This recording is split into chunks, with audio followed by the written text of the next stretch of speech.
অনেক দিন পর রসমালাই বানাচ্ছি। তো এখানে নিয়ে নিলাম 2.5 লিটার দুধ। এখন 2.5 লিটার দুধটিকে একটু জাল করে 3 টেবিল চামচ পরিমাণ টক দই দিয়ে দিয়েছি এতে, আর একটু সামান্য লেবু চিপড়িয়ে দিয়েছিলাম। 5-7 মিনিট পর ঠিক এইরকম হয়ে গিয়েছে, দুধ থেকে ছানা এরকম ফেটে গিয়েছে। তো ঠিক এই পর্যায়ে এখন আমি চুলা থেকে এই ছানাটিকে নামিয়ে নিব। একটি স্ট্রেনারের সাহায্যে উপরে কাপড় বিছিয়ে দিয়েছি, তো তার উপরে এই ছানাগুলো ঢেলে দিচ্ছি।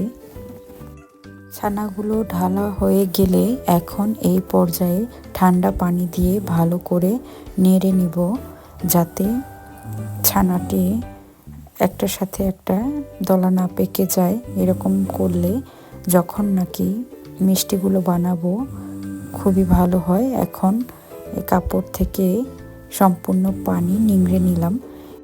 এখন এই পর্যায়ে দিয়ে দিব 2 টেবিল চামচ পরিমাণ চিনি দেওয়ার পর ভালো করে মুথে নিব।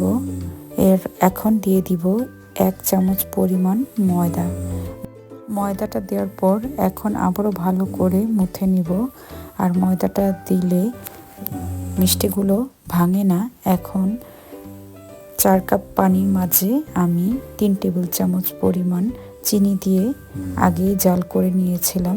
এখন সবগুলো মিষ্টি এখানে দিয়ে দিব।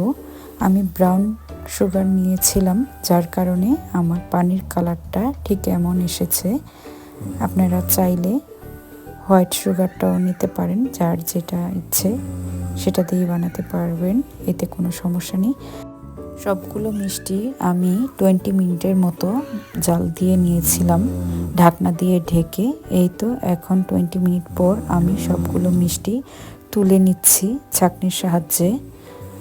এখন একটি হাঁড়িতে নিয়ে নিব পরিমাণ রকম দুধ এবং এভাপোরেটেড মিল্ক। এই দুটো দুধ একসাথে নিয়ে নিব এবং সাথে 2 এলাচ এবং পরিমাণ রকম চিনি। আপনারা আপনাদের স্বাদ অনুযায়ী চিনি বাড়িয়ে কমিয়ে নেবেন।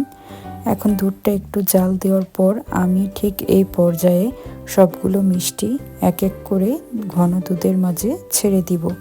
আপনারা চাইলে দুধটাকে আরও বেশি ঘন করতে পারেন। আমি ঠিক এইরকম দুধের থিকনেসটা রেখেছি।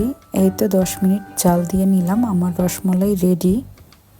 গরম থাকা অবস্থায় আমি বাটিতে বেড়ে নিয়েছিলাম, যার কারণে আমার ভিডিওতে তেমন একটা ভালো বোঝা যাচ্ছে না।